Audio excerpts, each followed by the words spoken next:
Mr. President, one civilian was killed approximately every 14 minutes in 2025. These are only the deaths that the United Nations could document across 24 armed conflicts. We know the real toll is far higher in the Democratic Republic of Congo, in Sudan, in Ukraine, in the occupied Palestinian territory, and beyond. I saw some of this devastation myself over the past year during my visits to countries affected by war. Civilians, including children, are killed in their homes, in markets, at work, at school, on roads, and while fleeing for safety. All too often, they are not collateral damage. They are the target. Explosive weapons continue to tear through towns and cities, destroying not only lives, but the systems that sustain them, such as power grids, water networks, schools, and hospitals. Healthcare is under attack.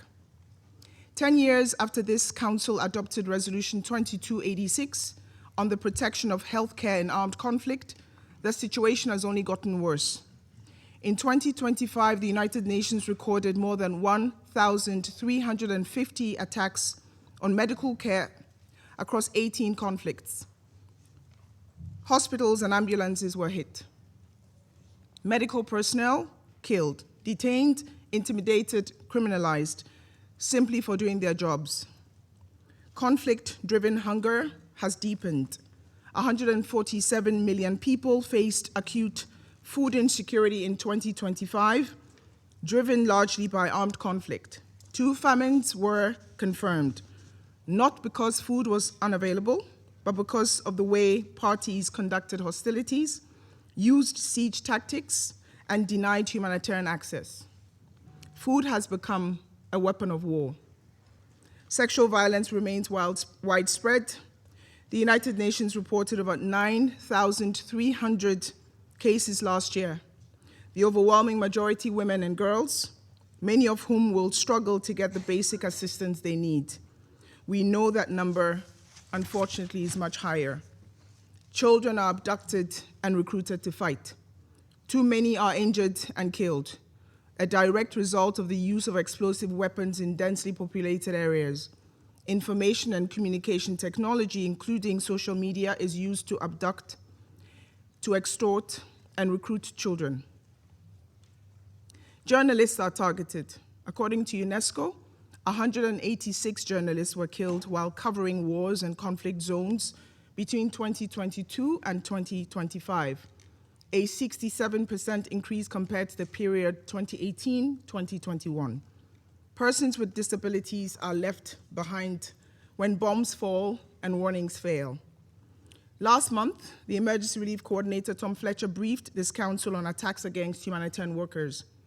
Since then, 8 more colleagues were confirmed killed in 2025. Already in 2026, 144 humanitarian workers have been reported killed, injured, abducted, detained as they tried to serve those in need. New technologies are intensifying these risks. Armed drones and artificial intelligence are accelerating the pace and reach of violence, often in densely populated areas. The use of drones increased by 4,000% from 2020 to 2024 across conflicts. The impact is not only physical. The impact is psychological, constant fear, constant disruption. The consequences for children are alarming. Mr. President, none of this is inevitable. These patterns are a result of choices. The choice by parties to conflict to ignore their obligations to protect civilians and too often to target them. The choice by some to adopt increasingly permissive interpretations of international humanitarian law, hollowing out the very rules designed to protect civilians during war. The choice to subordinate the protection of civilians to claims of military necessity or exceptional threat. The choice to let impunity prevail. The choice to harness technology to increase lethality, sow devastation, spread misinformation, instead of using it to better protect civilians. And the choice to attack the United Nations Charter, humanitarian norms, and the tools built over decades that extraordinary scaffolding meant to protect people from and during war. Mr. President, Excellencies, my message to this Council and to the United Nations membership is simple. There is another path. Other choices are possible, and they must be made. They must be made because protecting civilians, ensuring respect for the law, and ending impunity is not only a legal and moral obligation. It is also in member states' shared interest. In a world where conflicts are rising and rearmament is accelerating, unrestrained force and unapologetic brutality do not make anyone safer. They put everyone at risk.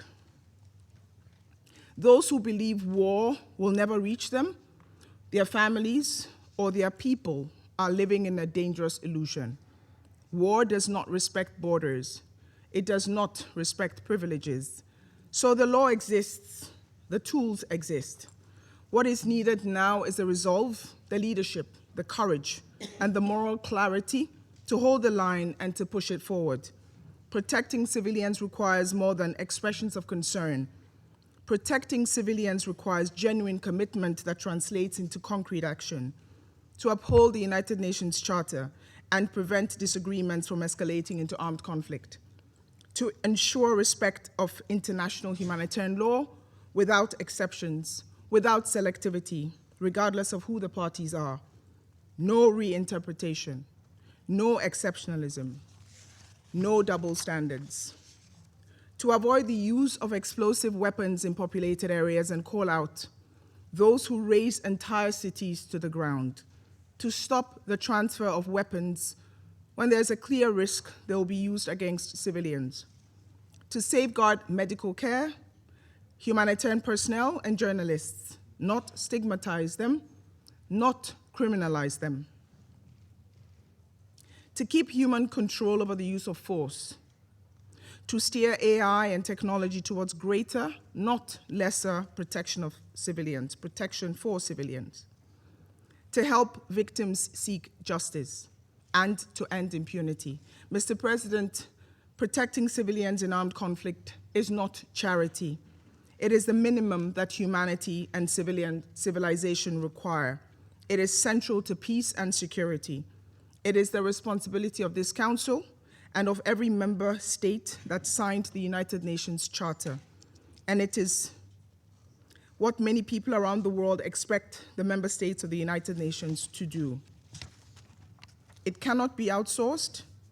It cannot be postponed. It cannot be diluted.